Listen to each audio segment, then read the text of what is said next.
الحمد لله نحمده ونستعينه ونستغفره ونؤمن به ونتوكل عليه ونعوذ بالله من شرور أنفسنا ومن سيئات أعمالنا من يهده الله فلا مضل له ومن يضلله فلا هادي له وأشهد أن لا إله إلا الله وحده لا شريك له وأشهد أن محمدا عبده ورسوله أما بعد قال الله تعالى في كلامه المجيد والفرقان الحميد فأعوذ بالله السميع العليم من الشيطان الرجيم من همزه ونفخه ونفسه بسم الله الرحمن الرحيم يا أيها الناس اتقوا ربكم الذي خلقكم من نفس واحدة وخلق منها زوجها وبث منهما رجالا كثيرا ونساء واتقوا الله الذي تساءلون به والأرحام إن الله كان عليكم رقيبا يا أيها الذين آمنوا اتقوا الله وقولوا قولا سديدا يصلح لكم أعمالكم ويغفر لكم ذنوبكم ومن يطع الله ورسوله فقد فاز فوزا عظيما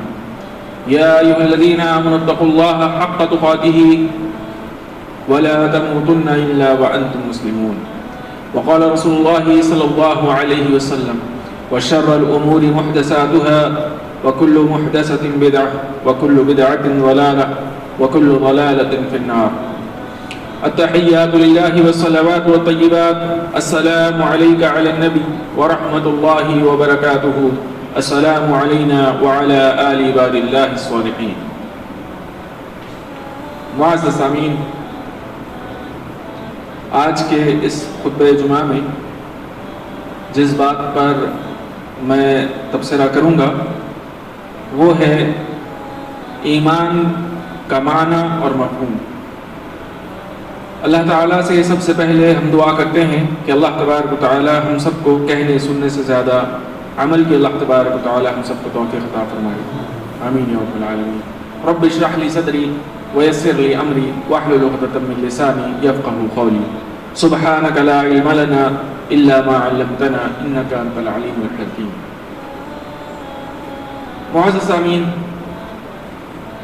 اس سے پہلے کہ جمعہ میں آپ کے سامنے میں نے ایمان کی اہمیت پر کچھ باتیں رکھی تھی، اس بار بھی ایک دو باتیں آپ کے سامنے رکھ کر پھر ہم ایمان کا معنی اور مفہوم کی طرف آگے بڑھیں گے، کیونکہ جیسے کہ آپ کے سامنے بتایا گیا تھا کہ جب تک ہم کسی چیز کی اہمیت کو نہیں جانتے اس کی جیسی قدر کرنی چاہیے ویسی قدر کرنے سے قاصر رہتے ہیں۔ جب اہمیت پتہ ہوگی تبھی اس کے تعلق سے ہمارے پاس جو ہے اس کے لیے وقت نکلے گا اور اس کے لیے جو قربانی دینی پڑے گی ہم دینے کے لیے تیار ہوں گے۔ لیکن جب تک اہمیت سمجھ میں نہیں آئے گی اس وقت تک اس چیز کے لیے قربانی تو کیا ہم اپنا وقت بھی نہیں نکال سکتے۔ تو لہٰذا آئیے ایمان کی اہمیت کو پھر ایک بار ہم تھوڑا سا سمجھتے ہیں۔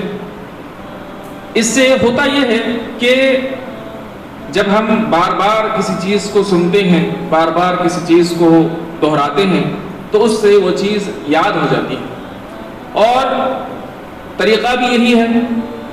اور توحید اور ایمان یہ ایسی چیزیں ہیں کہ اس کو بار بار پڑھنا چاہیے، اس کو بار بار سمجھنا چاہیے، اس کو بار بار دہرانا چاہیے تاکہ یہ چیزیں ہمارے دل میں راسخ ہو جائیں، دل میں پختگی کے ساتھ بیٹھ جائے۔ دیکھیے، ایمان کا معنی ہوتا ہے ایسی چیز جو یقین کے ساتھ ہو، شک کی جس کے اندر گنجائش نہ ہو۔ لیکن آپ دیکھتے ہیں کہ ہمارے پاس علم کی کمی ہونے کی وجہ سے اللہ ہم سب کو پختگی کا علم عطا فرمائے، راسخ علم عطا فرمائے اللہ تبارک و تعالی، آمین یا رب العالمین۔ تو ہوتا یہ ہے کہ علم کی کمی کی وجہ سے کچھ چیزوں میں ہم بسا اوقات سوچنے لگ جاتے ہیں کہ ارے بھائی واقعی ایسا ہے کیا؟ تو یہ جو چیز ہے یہ جو ہے ایمان کے خلاف ہے۔ اللہ تبارک و تعالیٰ کو ایسا ایمان پسند نہیں ہے جس کے اندر شک اور شبہ کی گنجائش ہو۔ شک اور شبہ کی گنجائش ہی نہیں ہونی چاہیے، ایسا ہونا چاہیے ایمان۔ تو ایسا ایمان کب ہو سکتا ہے؟ جب ہم بار بار ایمان کے تعلق سے معلومات حاصل کریں، اس کے تعلق سے وقت دیں، اس کو سمجھیں، اس کو یاد کریں، تبھی جو ہے ہم اس طریقے کا جو ہے ایمان پیدا کر سکتے ہیں اپنے آپ کے اندر۔ لہذا ایمان کی اہمیت یہ ہے کہ ایمان والوں ہی کے لیے اللہ تبارک و تعالیٰ نے جنت کو بنایا ہے. ایمان والے ہی جنت میں جائیں گے. ایمان جس کے پاس نہیں ہوگا وہ جنت میں نہیں جائے گا. رائے برابر بھی اگر ایمان کسی کے دل میں ہوگا تو اللہ تبارک و تعالیٰ اس کو جہنم سے نکال کر جنت میں ڈال دیں گے. اور دیکھیے حقوق العباد یہ ایک ایسی چیز ہے جو معاف ہونے والی نہیں. حقوق العباد کہتے ہیں بندوں کے حقوق. ایک ہوتا ہے اللہ کا حق اور ایک ہے بندوں کا حق. اللہ کے حق کے اندر اگر انسان سے کوتاہی ہو جائے, جتنی کوتاہی کی گنجائش ہے, تو اللہ تبارک و تعالیٰ غفور الرحیم ہے, معاف کر دینے والے ہیں, معاف کر دیں گے. لیکن اگر بندوں کے حق میں کوتاہی ہو جائے تو پھر بندے غفور الرحیم نہیں ہوتے. تو اللہ تبارک و تعالیٰ کے پاس جواب دینا پڑے گا. مثال کے طور پر ایک انسان ہے, نمازیں نہیں پڑھتا, جھوٹ بولتا ہے, کچھ اور گناہ کرتا ہے, ایسے اعمال کرتا ہے جن کے کرنے سے اللہ تعالیٰ نے انکار کیا, منع کیا. ایسے اعمال کرتا ہے, یہ گنہگار ہے. لیکن کس کا؟ اللہ رب العزت کا, اللہ تعالیٰ کا گنہگار ہے. تو اللہ تبارک و تعالیٰ اگر چاہیں گے تو اسے اس کے گناہوں کی سزا دے کر جنت میں ڈال دیں گے, اگر چاہیں گے تو اسے معاف کر کے جنت میں ڈال دیں گے, جنت میں ضرور جائے گا. اسی طریقے سے اگر بندہ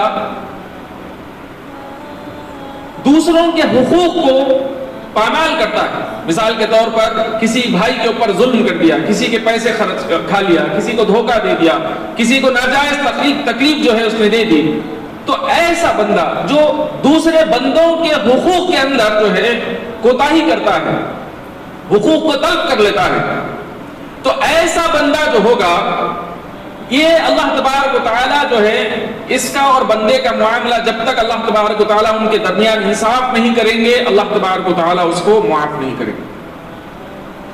انصاف کریں گے اللہ تبارک و تعالیٰ, اس کا حق اس کو دلائیں گے. مثال کے طور پر اللہ کے رسول صلی اللہ علیہ وسلم نے پوچھا کہ اے میرے صحابیوں بتاؤ کہ مفلس کون ہے؟ صحابہ کرام نے کہا یا رسول اللہ صلی اللہ علیہ وسلم ہم مفلس اس شخص کو سمجھتے ہیں کہ جس کے پاس مال اور دولت نہ ہو, اس کو ہم مفلس سمجھتے ہیں. اللہ کے رسول صلی اللہ علیہ وسلم نے فرمایا کہ میری امت کا مفلس وہ ہے کہ جب قیامت کے روز اللہ تبارک و تعالیٰ کے سامنے آئے گا تو پہاڑوں کی مانند نیکیاں لے کر آئے گا. کیسی نیکیاں؟ پہاڑوں کی مانند نیکیاں لے کر آئے گا. لیکن جب اس کا حساب ہو جائے گا اور نیکیاں زیادہ برائیاں کم ہیں اور اس کو حکم دے دیا جائے گا کہ اس کو جنت کی طرف لے جاؤ, اس وقت لوگ آئیں گے, لوگ آ کر سوال کریں گے کہ یا رب العالمین فلاں وقت اس نے مجھ سے اتنے پیسے لیے تھے واپس نہیں کیے. اللہ کہے گا اس کی اتنی نیکیاں دے دو. اس نے فلاں, کچھ اور آئیں گے کہیں گے اللہ فلاں وقت میں تکلیف دیا تھا, اس کی اتنی نیکیاں دے دو. تو اس طریقے سے لوگ آتے جائیں گے اور اپنے اپنے مطالبے اللہ تبارک و تعالیٰ کے سامنے رکھتے جائیں گے کہ فلاں وقت تکلیف دیا تھا, دھوکہ دیا تھا, ہمارے پیسے ہڑپ کر لیا تھا, ایسا کرا تھا, ویسا کرا تھا. بہرحال الغرض اس کی تمام نیکیاں ختم ہو جائیں گی, تمام نیکیاں ختم ہو جائیں گی. اس کے باوجود بھی لوگ آتے جائیں گے سوال کرنے کے لیے کہ اللہ یہ فلاں وقت میں ایسا کیا تھا میرے ساتھ, یہ فلاں وقت میں مجھ کو تکلیف دیا تھا, فلاں وقت میں پیسے کھا لیا تھا. تو اب نیکیاں تو ہے نہیں دینے کے لیے.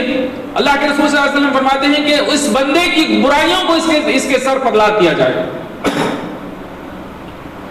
تو اس کی برائیوں کو جو ہے اس کے سر پر لاد دیا جائے گا. لوگ آتے جائیں گے, آتے ہیں, نیکیاں تو ختم ہو گئی, اب برائیوں کے پہاڑ بن رہے ہیں, برائیاں جمع ہو رہی ہیں لوگوں کی, ہوتے ہوتے ہوتے برائیوں کے پہاڑ جمع ہو جائیں گے اور اللہ تبارک و تعالیٰ کہے گا اس کو منہ کے بل گھسیٹتے ہوئے جہنم کے اندر پھینک ڈالو. اللہم احفظنا منہ, اللہم احفظنا منہ. تو میرے بھائیوں یہ دیکھیے حقوق العباد اس کے اندر معافی نہیں, حقوق العباد کے اندر معافی نہیں. لیکن آئیے اللہ کے رسول صلی اللہ علیہ وسلم نے ایک بڑی پیاری جو ہے ایمان کی اہمیت پر اللہ کے رسول صلی اللہ علیہ وسلم نے ایک بڑی پیاری بات کہی ہے. آپ کے سامنے اس بات کو رکھوں.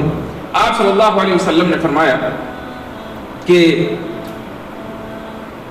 قیامت کے روز اللہ تبارک و تعالیٰ کے سامنے دو بھائی آئیں گے، دو بھائی، ایک نے دوسرے پر زندگی بھر ظلم کیا، زندگی بھر زیادتی کرتا رہا اس کے ساتھ، اور زندگی بھر اس کو جو ہے تکلیفیں دیتا رہا، اس کا حق طلب کرتا رہا، اس کو جو ہے اس کا حق اس کو نہیں دیا. اور یہ جو دوسرا بھائی تھا یہ زندگی بھر اس کی برائیوں کو جو ہے اس کی تکلیفوں کو یہ سہتا رہا اور یہی سمجھتا رہا کہ میں قیامت کے دن تجھ سے بدلا لوں گا، قیامت کے دن ان سب کا میں تجھ سے بدلا لوں گا، قیامت کے دن ان سب کا بدلا لوں گا. اللہ محفوظ رکھے، اللہ محفظ منہ، کیونکہ وہ دن بہت خطرناک دن ہوگا میرے بھائی. اللہ ہم سب کو اس دن کی ہولناکیوں سے محفوظ رکھے. اللہ تعالیٰ اپنے عرش کے سائے میں ہم سب کو جمع کرے اس دن. اللہ تبارک و تعالیٰ ہم کو جہنم کی آگ سے بچائے، دنیا کی تکالیف سے اللہ تبارک و تعالیٰ ہم سب کو بچائے، آخرت کی تکالیف سے اللہ تعالیٰ ہم سب کو بچائے، ہمارے دلی مقاصد میں اللہ تبارک و تعالیٰ کامیابی عطا فرمائے، کشادہ رزق حلال اللہ تبارک و تعالیٰ ہم سب کو عطا فرمائے، آمین یا رب العالمین. تو بہرحال وہ شخص جو ہے ایسا ہوگا کہ اس نے ہمیشہ جو ہے اپنے بھائی کے ظلم کو سہا، یہ سوچ کر کہ میں قیامت کے دن تجھ سے بدلہ لے لوں گا، اللہ کے سامنے میں بدلہ لے لوں گا تجھ سے. اب یہ دونوں بھائی ٹھہرے ہیں، اللہ تبارک و تعالیٰ کے سامنے اللہ تبارک و تعالیٰ سے فریاد کرے گا. وہ بھائی جس کے اوپر دوسرے نے ظلم کیا تھا وہ اللہ تعالیٰ کے سامنے فریاد کرے گا کہ یا رب العالمین، یہ میرے بھائی نے زندگی بھر میرے حق تلفی کی ہے اور زندگی بھر مجھ کو تکلیف دیتا رہا، میں ہمیشہ زندگی بھر صرف یہی سوچ کر جو ہے میں خاموش رہا کہ میں تیرے پاس بدلہ لوں. آج مجھ کو بدلہ چاہیے، آج مجھ کو بدلہ چاہیے.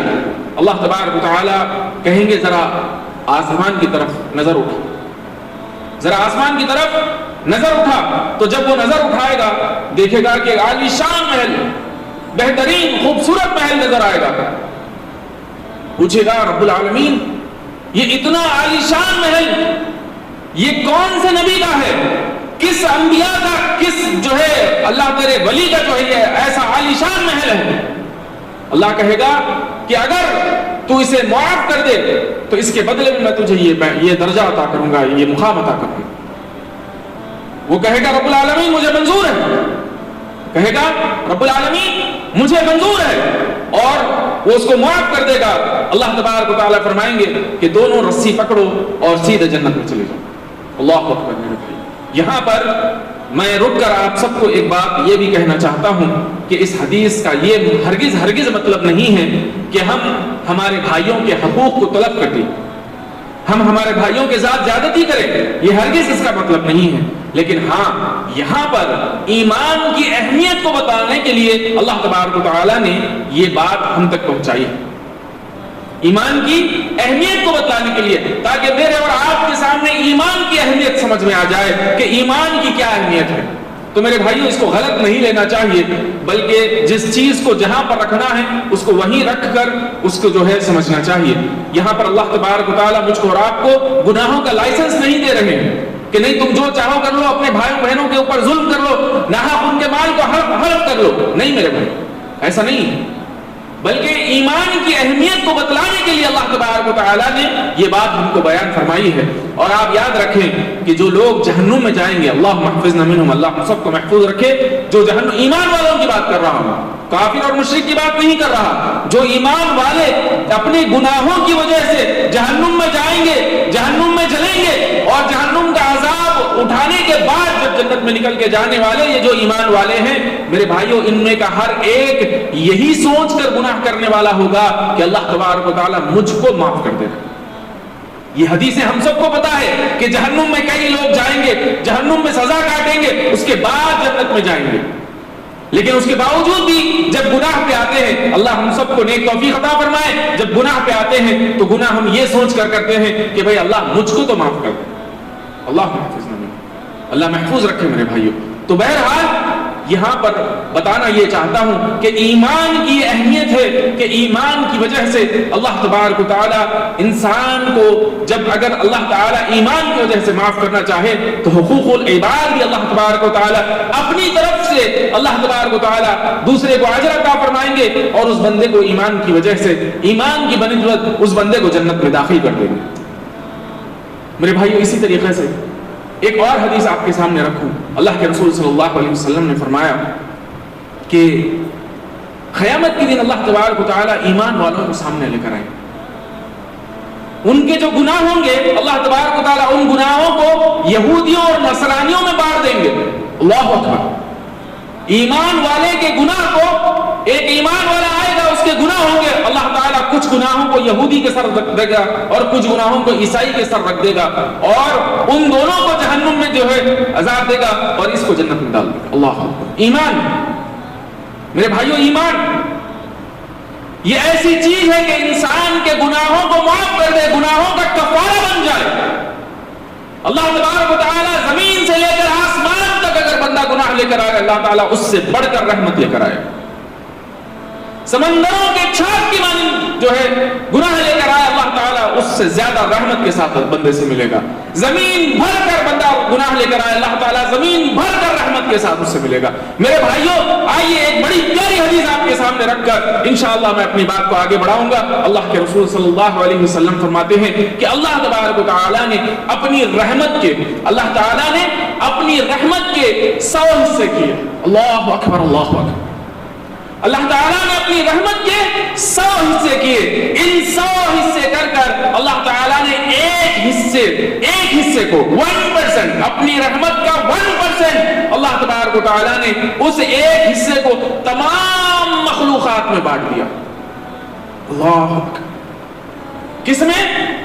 تمام مخلوقات میں. تمام دنیا بننے سے لے کر قیامت تک آنے والی تمام مخلوقات کے اندر اللہ تبارک و تعالیٰ نے اس 1% کو بانٹ دیا. اللہ اکبر. میرے بھائیوں, اندازہ کرو, ایک بڑی پیاری اسی بات پر ایک بات میں آپ کے سامنے رکھتا ہوں. اللہ کے رسول صلی اللہ علیہ وسلم ایک مرتبہ جنگ کے میدان میں اللہ کے رسول صلی اللہ علیہ وسلم صحابہ کرام کے ساتھ ٹھہرے ہیں, اور اس دور میں جنگ میں عورتیں بھی آتی تھیں. جنگ کے میدان میں عورتیں بھی آتی تھی تاکہ جو ہے وہ مریضوں کی جو ہے زخمیوں کی مرہم پٹی وغیرہ کر سکے اور کچھ ایسے کام کر سکے. تو عورتیں بھی جو ہے وہاں پر آتی تھیں جنگ کے میدان میں. تو اللہ کے رسول صلی اللہ علیہ وسلم کی نظر ایک عورت پر پڑی جو اپنے بیٹے کو سینے سے لگائے ہیں اور یہ جستجو میں ہے کہ اس کو جو ہے کوئی تیر آ کر نہ لگے. اپنے بیٹے کو بچانے کی کوشش میں ہے, شیرخوار بیٹے کو بچانے کی کوشش میں ہے. اللہ کے رسول صلی اللہ علیہ وسلم نے اس عورت کو جب دیکھا, صحابہ اکرام سے پوچھا, میرے صحابیوں بتاؤ کیا یہ عورت اپنے اس بیٹے کو آگ میں ڈال دے گی؟ کیا پوچھا اللہ کے رسول صلی اللہ علیہ وسلم نے؟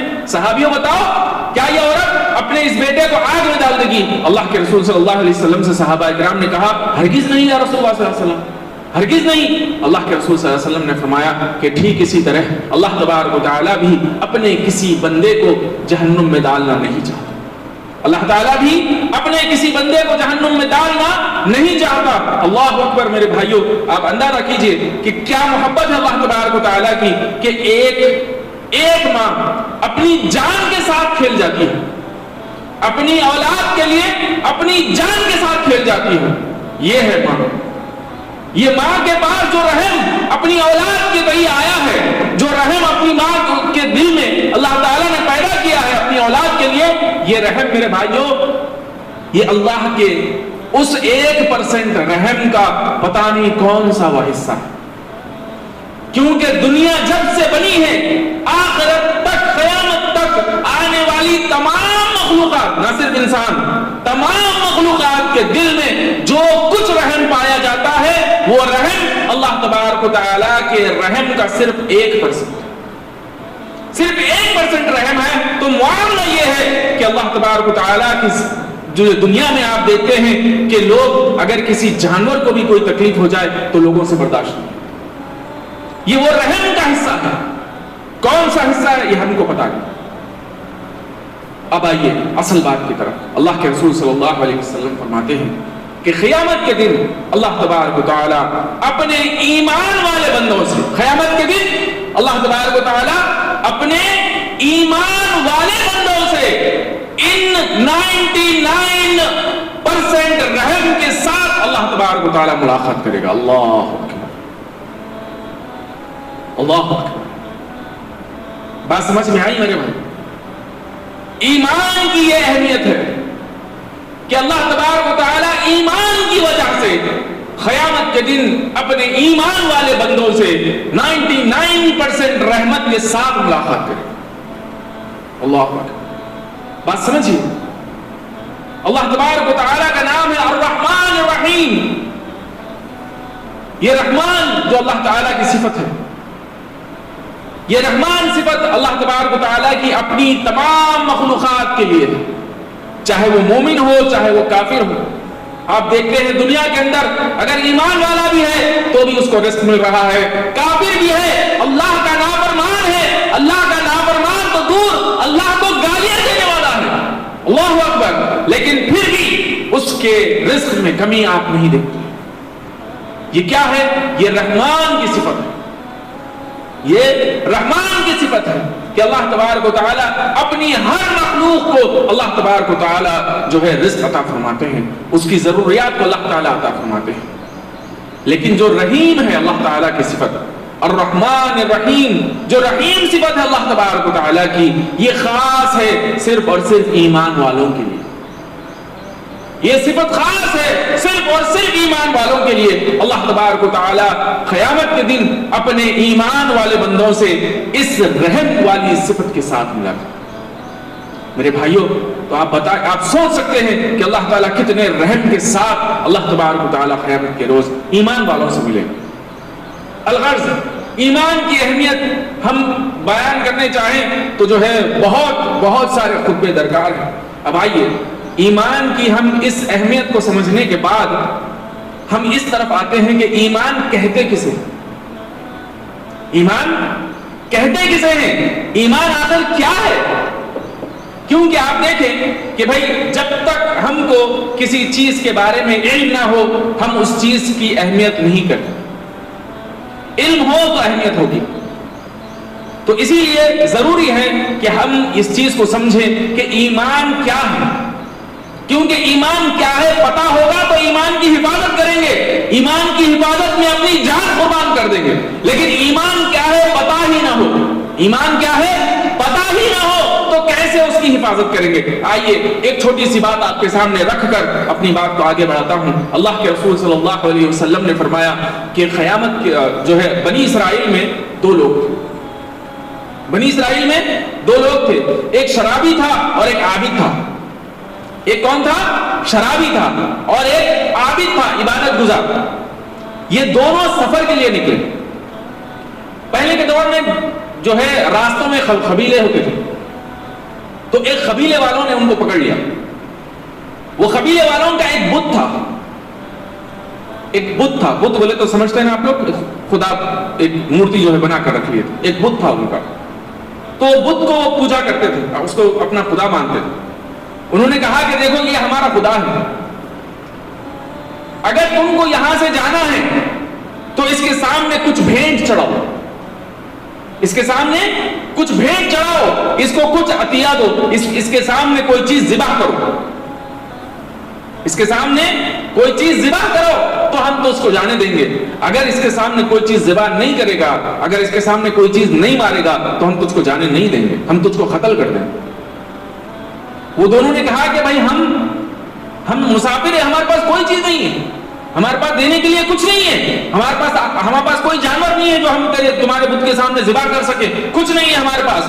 انہوں نے کہا کہ اگر تمہارے پاس کچھ نہیں ہے ایک مکھی پکڑو. کیا کرو؟ ایک مکھی پکڑو, اس مکھی کو ہمارے بت کے سامنے مار دو اور چلے جاؤ, ہم چھوڑ دیں گے تم کو. تو شرابی نے کہا کہ نہیں, میں ایسا نہیں کر سکتا. شرابی نے کہا نہیں میں ایسا نہیں کر سکتا, میں اللہ کے علاوہ کسی اور کے سامنے کسی چیز کو ذبح نہیں کر سکتا, اللہ کے علاوہ کسی اور کے سامنے میں کوئی بھیٹ نہیں چڑھا سکتا. انہوں نے شرابی کو قتل کر دیا. عابد نے کہا کہ اتنی چھوٹی سی بات, ایک مکھی کو پکڑ کے مار دو. ٹھیک ہے, اس نے ایک مکھی پکڑی اور اس بت کے سامنے مارا اور وہ چلا گیا, انہوں نے اس کو چھوڑ دیا. اللہ کے رسول صلی اللہ علیہ وسلم نے فرمایا کہ جو زاہد تھا, جو عبادت گزار تھا, عابد تھا, جو عبادت گزار تھا وہ جہنم میں چلا گیا, اور جو شرابی تھا وہ جنت میں چلا گیا. کیا ہوا میرے بھائی؟ جو شرابی تھا, شراب پینے والا تھا, وہ جنت میں چلا گیا, اور جو عبادت گزار تھا وہ جہنم میں چلا گیا. کیوں؟ کیونکہ اللہ کے علاوہ کسی اور کے سامنے نظر و نیاز کرنا یہ اللہ کے ساتھ شرک کرنا ہے. یہ اللہ کے ساتھ شرک کرنا ہے. یہ ایمان کے اندر خلل ہے. یہ بات اس عبادت گزار کو پتا نہیں تھی. عبادتیں تو کرتا تھا. عابد، اللہ کے رسول صلی اللہ علیہ وسلم نے کیا کہا؟ عابد کہتے ہیں عبادت کرنے والے بندے کو، خوب عبادت کرنے والے بندے کو. تو عبادت تو خوب کرتا تھا لیکن ایمان کے بارے میں معلومات حاصل نہیں کی. کیا ہوا؟ سچویشن آیا، اس نے معمولی سی چیز سمجھی، حقیر چیز سمجھی کہ ارے بھائی ایک مکھی تو مارنا ہے. ایک مکھی پکڑی، اس نے مار دیا. وہ مکھی اس کے ہمیشہ جہنمی بنا دی. ایک مکھی نے ایک انسان کو ہمیشہ جہنمی بنا دیا. کیوں بنا جہنمی؟ کیوں بنا جہنمی؟ کیا مکھی کی وجہ سے جہنمی بنا؟ نہیں میرے بھائی، علم کی کمی کی وجہ سے جہنمی بنا. علم کی کمی کی وجہ سے جہنمی بنا. اور وہ شرابی، حالانکہ تھا تو شرابی، حالانکہ عبادت گزار نہیں تھا، لیکن علم تھا اس کو کہ یہ چیز اسلام میں جائز نہیں ہے. یہ چیز اگر میں کروں گا تو میں جہنم چلا جاؤں گا. اسی لیے اس نے موت کو ترجیح دی. مار دو مجھے، اللہ اکبر، کوئی غم نہیں، مار دو، لیکن اللہ کے ساتھ شرک نہیں کر سکتے. میرے بھائیوں، بات سمجھ میں آئی؟ بات سمجھ میں آئی؟ ایمان کیا ہے پتہ رہے گا تو ایمان کے لیے جان قربان کر دیں گے. لیکن ایمان کیا ہے پتہ نہ ہوگا تو ایک مکھی بھی ہم کو جہنمی بنا دے گی. اللہ اکبر، اللہ اکبر. بات سمجھیے، بات سمجھیے. آج کے دور میں آپ دیکھیے، ہمارے پاس ہر چیز کے لیے وقت ہے. ہر چیز کے لیے ہمارے پاس وقت ہے. اگر وقت میرے اور آپ کے پاس نہیں ہے تو اسلام کے بارے میں معلومات حاصل کرنے کے لیے ہمارے پاس وقت نہیں ہے. وقت اگر ہمارے پاس نہیں ہے تو دینی معلومات حاصل کرنے کے لیے ہمارے پاس وقت نہیں ہے. میرے بھائیوں، ایمان تو ہے ہمارا کہ جنت میں جنتی ایمان کی وجہ سے بنیں گے جنتی. جنت میں اگر کوئی انسان جائے گا ایمان کی وجہ سے جنت میں جائے گا. لیکن ہمارا ایمان اتنا کمزور ہے، ہمارا علم اتنا ناقص ہے کہ ہم اس کے لیے تھوڑی سی قربانی دے کر اس کے بارے میں معلومات حاصل کرنے سے ہم خاسر ہیں. تو میرے بھائیوں، ضرورت اس بات کی ہے کہ ہم اس کی اہمیت کو سمجھیں. اس کی اہمیت کو سمجھیں. اہمیت کو اگر سمجھیں گے ضرور بضرور آپ قربانی دینے کے لیے راضی ہو جائیں گے. آپ کہیں گے کہ تھوڑا سا وقت نکالنا ہے، کوئی بات نہیں، میں نکالوں گا. کوئی بات نہیں، میں تھوڑا وقت نکالوں گا، لیکن علم سیکھوں گا، معلومات حاصل کروں گا، تاکہ مجھے تو پتا نہیں کب مر جاؤں. جب مروں تو میں چاہوں گا کہ میں اللہ تعالیٰ کی بلند اور بالا جنتوں میں شامل ہو جاؤں، جنتوں میں داخل ہو جاؤں. آمین یا رب العالمین. اللہ ہم سب کو جنت الفردوس عطا فرمائے. آمین یا رب العالمین. میرے بھائیو، آئیے تو مختصر سا یہ آپ کے سامنے ایمان کی اہمیت کے اوپر، کیونکہ ضروری ہے اس بات کو بیان کرنا، بار بار بیان کرنا ضروری ہے. آئیے اب میں ایمان کی طرف چلتا ہوں کہ ایمان کیا چیز ہے. جب ہم ایمان کہتے ہیں تو عربی لفظ ایمان کا معنی ہوتا ہے یقین. کیا معنی ہوتا ہے؟ یقین. ایمان کا معنی ہوتا ہے یقین. لیکن جب ہم اسلام میں ایمان کہتے ہیں، مثال کے طور پر ہم قرآن میں پڑھتے ہیں کہ اللہ تعالیٰ فرماتا ہے کہ اللہ تعالیٰ ایمان والوں کا مددگار ہے. تو یہ جو اللہ تبارک و تعالیٰ کہہ رہے ہیں کہ اللہ تعالیٰ ایمان والوں کا مددگار ہے، تو یہاں پر ایمان سے کیا مراد ہے؟ یہاں پر ایمان سے کیا مراد ہے؟ کس بات پر یقین رکھنا ہے؟ کس بات پر یقین؟ ایمان کا معنی ہے یقین. کس بات پر؟ کس بات پر یقین رکھنا ہے؟ آئیے اس چیز کو سمجھتے ہیں. ایمان کی 6 بنیادیں. کتنی بنیادیں ہیں ایمان کی؟ 6. ایمان کی 6 بنیادیں ہیں. کون سی ہے؟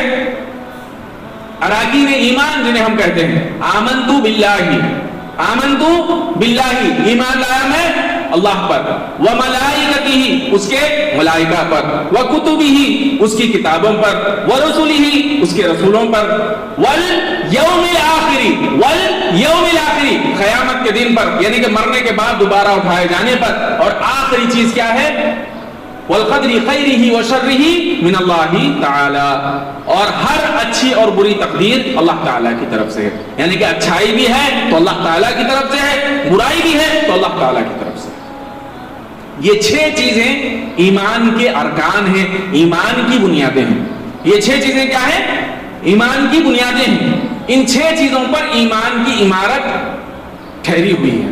تو یہ 6 چیزوں کو دل سے ماننا، یہ 6 چیزوں کو دل سے ماننا، زبان سے اس کا اقرار کرنا، اور پھر بدن سے ان پر عمل کر کے بتانا، یہ ایمان ہے۔ اور ایک آخری چیز یہ ہے کہ ایمان بڑھتا اور گھٹتا ہے۔ آئیے اس کو انشاءاللہ میں تھوڑا سا ایگزامپل کے ساتھ سمجھاتا ہوں۔ دیکھیے ایمان کیا ہے، یہ 6 چیزیں، یہ 6 چیزیں، آمنت باللہ وملائکتہ وکتبہ ورسلہ والیوم الآخر، میں بار بار زور دے رہا ہوں اس کے اوپر، والیوم الآخر ورسلہ کے بعد والیوم الآخر، اور اس کے بعد میں آخری میں کیا کہہ رہا ہوں، والقدر خیرہ وشرہ من اللہ تعالی۔ یہ بات بہت باریک بات سمجھانا چاہتا ہوں آپ کو یہاں پر۔ کیا ہے، ہم جس دور سے گزر رہے ہیں یہ فتنوں کا دور ہے۔ یہ کیا ہے، فتنوں کا دور ہے، اور اس فتنوں کے دور میں اگر میرے اور آپ کے ایمان کی حفاظت ممکن ہے تو وہ علم کی وجہ سے ممکن ہے، لیکن اس دور میں علم ہی کے ذریعے لوگوں کو گمراہ کیا جا رہا ہے، علم ہی کے ذریعے۔ تو ایک چھوٹی سی یہاں پر آپ کے سامنے میں بات رکھ کر انشاءاللہ آگے بڑھوں گا کہ اگر کوئی آپ کے سامنے تقدیر کے اوپر پہلے بات کرتا ہے، کس بات پر، تقدیر پر اگر آپ کے سامنے پہلے بات کرتا ہے، یہ صوفی ہے۔ کون ہے وہ؟ صوفی ہے۔ کیا کرے گا؟ آپ کا ایمان آخرت پر سے ختم کر دے گا، آخرت پر سے ایمان ختم کر دے گا۔ کیسے؟ پہلے بتائے گا، پوچھے گا۔ دیکھیے یاد رکھیے یہ پروسیجر ہے، یہ پروسیجر اگر آپ کو سمجھ میں آ جائے گا انشاءاللہ ایسے دھوکے بازوں کے، پاکھنڈیوں کے جال اور فریب میں آپ نہیں آ سکتے۔ کہاں سے بات شروع کرے گا؟ بھائی رزق کون دیتا ہے پوچھے گا۔ کیا پوچھے گا؟ رزق کون دیتا ہے؟ آپ جواب کیا دیں گے؟ اللہ دیتا ہے۔ رزق کا دینے والا کون ہے؟ اللہ ہے۔ آپ کہیں گے کہ اللہ رزق دیتا ہے، مطلب تمہاری محنت کی وجہ سے تم کو رزق نہیں ملتا؟ آپ کہیں گے ہاں میری محنت کی وجہ سے مجھ کو رزق نہیں ملتا۔ اللہ جتنا چاہے اتنا دے، جسے جتنا چاہے دے، چاہے وہ محنت کرے تو دے، چاہے محنت نہ کرے تو دے، ہے کہ نہیں؟ ہر ایک انسان یہ بات کو مانتا ہے، ہر مسلمان یہ بات کو مانتا ہے۔ آپ کہیں گے بے شک ایسا ہی ہے، اللہ جسے چاہے رزق دے، کوئی محنت کرے تو بھی اس کو کم دے، کوئی محنت نہ کرے تو بھی اس کو زیادہ دے، اللہ کی مرضی، اللہ جسے چاہے رزق دے۔ آپ کہیں گے بے شک بالکل صحیح ہے۔ اب اس کے بعد میں دوسرا سوال پوچھے گا، ہدایت کے بارے میں آپ کا کیا کہنا؟ ہدایت بندہ خود سے حاصل کرتا ہے یا اللہ دیتا ہے؟ ابھی آپ نے کیا کہا تھا رزق کے تعلق سے؟ محنت کرو تو بھی اللہ ہی دے گا جتنی دینا ہے، محنت نہ کرو تو بھی اللہ ہی دے گا جتنا دینا ہے۔ اب یہاں پر آ کے آپ یہ نہیں کہہ سکتے اس کو، اگر آپ کچھ کہیں گے وہ کہے گا دیکھو رزق کے بارے میں تو تم نے یوں کہا تھا، اب ہدایت کے بارے میں تم ایسا کیسے کہہ سکتے ہو؟ بات سمجھ میں آئی؟ اب یہاں پر ہدایت کا معاملہ رکھ کر آپ کے سامنے کہے گا کہ دیکھو یہ بندہ نماز پڑھ رہا ہے تو نماز کیوں پڑھ رہا ہے؟ کس کی توفیق سے نماز پڑھ رہا ہے؟ اللہ کی توفیق سے پڑھ رہا ہے۔ اور وہ جو نماز نہیں پڑھ رہا ہے، نماز کیوں نہیں پڑھ رہا ہے؟ اللہ نے اس کو توفیق نہیں دی اس لیے نہیں پڑھ رہا ہے۔ تو یہ توفیق دینے والے کو جنت کیوں اور یہ توفیق نہ دینے والے کو جہنم کیوں؟ اللہ اکبر، کیسا خطرناک فریب ہے، دیکھیے آپ کیسا خطرناک فریب ہے۔ اب آپ تقدیر کے اوپر ہاں ارے ہو بھائی صحیح بھی، تقدیر تو اللہ لکھتی ہے، اللہ لکھے انہیں نمازی ہونا تو انہیں نمازی ہے، اللہ لکھے انہیں جہنمی ہونا، کیا بولتے نماز نہیں پڑھنے والا بے نمازی رہنا تو یہ بے نمازی ہے۔ تقدیر پر ایمان۔ اب تقدیر پر ایمان کے بعد کیا کر رہا ہے؟ جب نماز پڑھا اللہ لکھے بول کے پڑھا، انہیں نہیں پڑھا اللہ نہیں لکھے بول کے پڑھا، تو قیامت کے دن اس کو سزا کیوں اور اس کو جزا کیوں؟ آپ کہیں گے بات صحیح ہے، قیامت کے دن کا انکار۔ جب قیامت کا دن کا انکار ہو گیا تو پھر جنت اور جہنم کس لیے؟ جنت اور جہنم کا بھی انکار۔ جب جنت جہنم کا انکار ہو گیا، قیامت کے دن کا انکار ہو گیا، بچا کیا؟ اللہ کی ذات۔ ہلو وہاں سے بھی نکال دیتے۔ بہرحال وہ ایک لمبا پروسیجر، میں اس میں جانا نہیں چاہتا، میں صرف یہ بتانا چاہتا ہوں کہ ایمانیات کے بارے میں معلومات کرنا ضروری ہے، اور ساتھ ہی ان چیزوں کے تعلق سے ویسے معلومات کرنا جیسے اللہ تعالیٰ نے حکم دیا ہے۔ کیسے حکم دیا ہے؟ پہلے کس چیز کے بارے میں معلومات حاصل کرنا ہے؟ اللہ، فَعَلَمْ أَنَّهُ لَا إِلَهَ إِلَّا اللَّهُ. پہلی چیز جس کے بارے میں معلومات حاصل کرنا ہے وہ ہے اللہ تعالیٰ کے بارے میں، اللہ تعالیٰ کے بارے میں معلومات حاصل کرنا. پھر اس کے بعد میں ملائکہ کے بارے میں معلومات حاصل کرنا، پھر اس کے بعد میں رسولوں کے بارے میں معلومات حاصل کرنا، اس کے بعد میں کتابوں کے بارے میں معلومات حاصل کرنا، اس کے بعد میں کتابوں کے بارے میں، پھر رسولوں کے بارے میں، پھر اس کے بعد میں اس کے بارے میں قیامت کے بارے میں، اس کے بعد میں آخری میں کس کے بارے میں معلومات حاصل کرنا ہے؟ تقدیر کے بارے میں. یہ پروسیجر ہے، یہ پروسیجر فالو کریں گے انشاءاللہ آپ کو صحیح طریقے سے علم حاصل ہوگا، آپ کے اندر ایمان بڑھے گا. اگر یہ پروسیجر فالو نہیں کریں گے تو اللہم احفظنا منہم، کسی بھی جو ہے ایرے غیرے نتھو کرے کے جو ہے ہم فریب میں آ جائیں. تو لہٰذا ضروری یہ بات ہے کہ ہم ان 6 چیزوں کے بارے میں معلومات حاصل کریں. اور یہ 6 چیزیں کیا ہے؟ یہ 6 چیزیں ایمان کی بنیاد ہے. تو ایمان کسے کہتے ہیں؟ ان 6 چیزوں کو دل سے ماننا، ان 6 چیزوں کو دل سے ماننا. دل سے نہیں مان رہے، خالی زبان سے اقرار کر رہے ہیں، ان ایسے لوگوں کو کیا بولتے ہیں؟ منافق بولتے. کیا بولتے ہیں؟ منافق بولتے کہ بھائی دل سے جو ہے ان چیزوں کو نہیں مان رہے، صرف زبان سے اقرار کر رہے ہیں. منافق اللہ تعالیٰ کے پاس ان کے لیے کوئی اجر نہیں، بلکہ اللہ تعالیٰ نے فرمایا یہ جہنم کے سب سے نچلے طبقے میں رہیں. اللہم احفظنا منہم، اللہم احفظنا. پھر ٹھیک ہے، دوسری چیز کیا ہے؟ دل سے مان رہے لیکن زبان سے اقرار نہیں کر رہے. دل سے مان رہے، زبان سے اقرار نہیں کر رہے. وقت اجازت نہیں دیتا ورنہ آپ کے سامنے ایک طویل حدیث بیان کرتا. مختصراً آپ کے سامنے کہتا ہوں کہ جو انسان دل سے مانے زبان سے اقرار نہ کرے، ایسا ایمان بھی اللہ تعالیٰ کے پاس قابل قبول نہیں. کم سے کم ایک بندہ ایسا ہونا چاہیے جس کے سامنے آپ اپنے ایمان کا اظہار کرو. کم سے کم ایک بندہ، منیمم ایک بندہ تھوڑی ایسا رہنا چاہیے جس کے سامنے آپ اپنے ایمان کا اظہار کرو. زبان سے بولو تو دل سے تصدیق کرنا، زبان سے اقرار کرنا. اور پھر عمل کیا ہے؟ جیسے کہ اللہ پر ایمان ہے تو اللہ تعالیٰ جو کہتا ہے اس کو بدن سے عمل کر کے بتاؤ. اللہ تعالیٰ نے فرمایا ہے کہ نماز قائم کرو تو نماز بدن سے نہ قائم کر کے بتلاؤ. اللہ کے رسول صلی اللہ علیہ وسلم پر ایمان ہے، اللہ کے رسول صلی اللہ علیہ وسلم نے فرمایا کہ میری اتباع کرو تو اللہ کے رسول صلی اللہ علیہ وسلم کی اتباع کرو. جسم کے حالات سے، جسم کے ہولیے سے، کپڑے سے اللہ کے رسول صلی اللہ علیہ وسلم کی اتباع کرنے کی کوشش کرو. تو جو چیزوں کے اوپر ہم ایمان رکھتے ہیں ان چیزوں کے اوپر کیسا ایمان رہنا چاہیے، ان کی اتباع کر کے اپنے جسم سے بتانا چاہیے. تو یہ ہو گیا اعضاء اور جوارح سے اس کے اوپر عمل کرنا. اور ایک آخری چیز ہے وہ یہ ہے کہ ایمان بڑھتا اور گھٹتا ہے. ایمان بڑھتا اور گھٹتا ہے.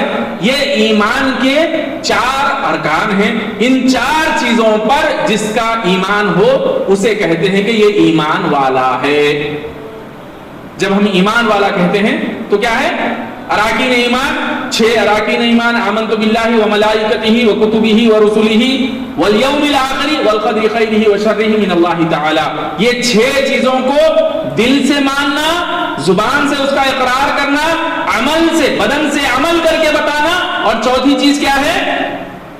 یہ ماننا کہ ایمان بڑھتا اور گھٹتا ہے. یہ 4 چیزیں، جب یہ 4 چیزیں ایک ساتھ ہو جاتی ہیں تو کہا جائے گا کہ یہ ایمان والا ہے. آئی بات سمجھ میں میرے بھائیوں؟ اب آپ تک اللہ تعالیٰ نے اس بات کو پہنچا دیا. یہ اللہ تعالیٰ کا آپ پر رحم ہو گیا.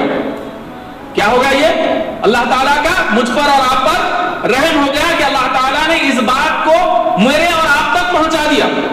حالانکہ ہم نہیں چاہتے تھے، حالانکہ ہم نہیں چاہتے تھے. بتائیے کیا کسی نے کہا کہ بھائی آپ جو ہے ایمان کے بارے میں جو ہے دروس رکھو، خطبے میں ایمان کے بارے میں بیان کرو؟ کسی نے بتایا؟ نہیں. لیکن اللہ تعالیٰ نے آپ سب پر رحم کیا، چن لیا اللہ تعالیٰ نے آپ کو. اللہ اکبر، سبحان اللہ، اللہم اجعلنا منہم، آمین. اللہ مجھ کو اور آپ کو اپنے پسندیدہ بندوں میں شامل فرما دے، آمین یا رب العالمین. تو میرے بھائیو بات سمجھ میں آئی کہ اللہ تعالیٰ نے چاہا کہ آپ کے پاس یہ علم آ جائے، یہ اللہ تعالیٰ نے پہنچا دیا. اب آپ کے اوپر کیا ذمہ داری ہے؟ اب آپ کے اوپر سب سے پہلی ذمہ داری ہے کہ آپ اس چیز کو یاد رکھو. یہ سب سے پہلی ذمہ داری ہے آپ کی کہ آپ اس چیز کو یاد رکھو. کیسے یاد رکھ سکو گے؟ اس کو دہراتے جانا، اس کو دہراتے جانا ہے، خود بخود یاد ہو جائے. دہراتے جانا، اس چیز کو یاد رکھنا ہے. ٹھیک ہے؟ تو پہلی ذمہ داری آپ کی یہ ہے کہ آپ اس چیز کو یاد رکھو. پھر دوسری ذمہ داری کیا ہے؟ دوسری یہ ہے کہ آپ اس بات کو سلیقے سے، اچھے طریقے سے اپنے بھائیوں تک پہنچاؤ، مسلمان بھائیوں تک پہنچاؤ، غیر مسلم بھائیوں تک پہنچاؤ. یہ آپ کی دوسری ذمہ داری. تو بہرحال یہ آپ کے اوپر اللہ تعالیٰ کا بڑا فضل رہا، مجھ پر اور آپ پر، کہ اللہ تعالیٰ نے اس بات کو ہم تک پہنچا دیا. اب ہماری ذمہ داری یہ ہے کہ ہم اس کی اہمیت کو سمجھیں اور اس کو یاد رکھیں اور اس کو دوسروں تک پہنچانے کی کوشش کریں. تو آئیے آخری میں ہم اللہ تعالیٰ سے دعا کرتے ہیں کہ اللہ تبارک و تعالیٰ ہم سب کو کہنے سننے سے زیادہ عمل کی توفیق عطا فرمائے. الحمدللہ رب العالمین، اللہم صلی علی محمد. یا رب العالمین ہم سب کو کہنے سننے سے زیادہ عمل کی توفیق عطا فرمائیے. یا رب العالمین ہمارے علم میں اضافہ فرمائیے. یا اللہ تعالیٰ ہمارے دلوں کو کھول دیجیے تاکہ ہم آپ کی بات کو سمجھ سکیں. اللہ تبارک و تعالیٰ ہم کو اور ہماری اولاد کو اللہ تبارک و تعالیٰ ہدایت کاملہ عطا فرمائے. اللہ تبارک و تعالیٰ ہم سب کو دنیا میں سعادت مندی عطا فرمائے، آخرت میں اللہ تعالیٰ اونچا مقام عطا فرمائے. اللہ تبارک و تعالیٰ ہم سب کو دنیا اور آخرت کے تمام فتنوں سے محفوظ رکھے. ہم کو اور ہماری اولاد کو اللہ تعالیٰ دنیا کے اور آخرت کے تمام فتنوں سے اللہ تعالیٰ ہم سب کو محفوظ رکھے. اللہ تبارک و تعالیٰ ہم سب کو کشادہ رزق حلال عطا فرمائے. ہم میں جو حرام میں ملوث ہیں اللہ تعالیٰ حرام سے نکال کر کشادہ اور حلال رزق عطا فرمائے. اللہ تبارک و تعالیٰ ہم میں جو پریشان حال ہے، جس کسی پریشانی میں ملوث ہیں، اللہ تعالیٰ ہم سب کو اپنی پریشانیوں سے جلد از جلد نکال دے. اللہ تبارک و تعالیٰ یا اللہ تعالیٰ ہم سب کو کشادہ رزق حلال عطا فرمائیے. یا اللہ تبارک و تعالیٰ ہم سب کی زندگیوں میں سکون عطا فرمائیے، گھروں میں سکون عطا فرمائیے، ہمارے شہروں میں، ہمارے بستیوں میں سکون عطا فرمائیے، ہمارے ملک میں سکون عطا فرمائیے. یا اللہ تعالیٰ مسلمان جہاں کہیں پریشان ہیں اللہ تعالیٰ مسلمانوں کی مدد فرمائیے. یا رب العالمین ہم میں جو بیمار حال ہیں اللہ تعالیٰ ہم سب کو صحت کاملہ عاجلہ عطا فرمائیے. جو بے روزگار ہیں کشادہ رزق عطا فرمائیے. جو کسی بھی پریشانی میں ہے اللہ تعالیٰ جلد سے اس پریشانی سے نکال دیجیے. اللہ تعالیٰ ہم سب کو قرض سے نجات عطا فرمائیے. اللہ تبارک و تعالیٰ ہم سب کو ہماری پریشانیوں میں اللہ تعالیٰ ہماری مدد فرمائے. اللہ تعالیٰ ہم سب سے دین کا کام لے لے. اللہ تبارک و تعالیٰ ہم سب کو دین کی سمجھ عطا فرمائے. اللہ تعالیٰ قیامت کے اللہ تعالیٰ ہم سب کو ہولناکیوں سے بچائے.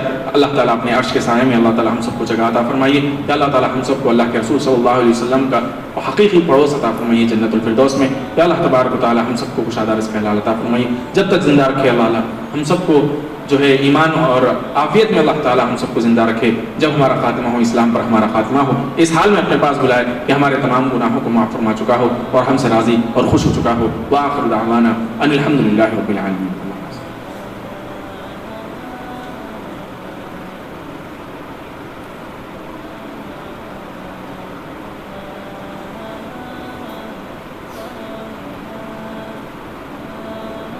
ان اللہ وملائکتہ یصلون علی النبی یا ایھا الذین آمنوا صلوا علیہ وسلموا تسلیما. اللهم صل علی محمد وعلى ال محمد كما صليت على ابراہیم وعلى ال ابراہیم انک حمید مجید. اللهم بارک علی محمد وعلى ال محمد كما باركت على ابراہیم وعلى ال ابراہیم انک حمید مجید. ان اللہ یأمر بالعدل والإحسان وإیتاء ذی القربى وینہی عن الفحشاء والمنکر والبغی یعظکم لعلکم تذکرون. اذکروا اللہ یذکرکم وادعوہ یستجب لکم ولذکر اللہ اکبر واللہ یعلم ما تصنعون. واقیموا الصلاۃ.